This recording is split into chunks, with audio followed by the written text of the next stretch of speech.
அனைவருக்கும் வணக்கம். ஜாதக ஸ்கந்தம். ஸ்கந்தம் அப்படின்னா உருவாக்கம் என்று பெயர். கோரை மற்றும் தாஜிகம் என்ற 2 பிரிவுகளை கொண்டதாகும்.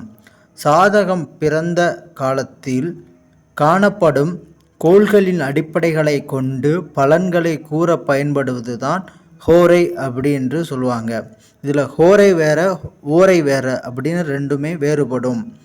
ஜாதகரின் சோதனை காலத்தில் கோச்சாரம் எனப்படும் கோள்களின் நிலைகளை கொண்டு பலன்களை கூற பயன்படும் தாசிகமாகும். அதாவது ஜாதகக்காரர்களுக்கு எந்த மாதிரியான ஒரு சோதனை நடந்துக்கிட்டு இருக்கு, இதுக்கான காரணங்கள் என்ன அப்படிங்கிறது கோச்சாரம் என்று அழைக்கப்படக்கூடிய கோள்களின் செயல்பாடுகளை வச்சு கணிக்கக்கூடியதுக்கு பயன்படக்கூடியது தான் இந்த தாசிகம் அப்படிங்கக்கூடியது.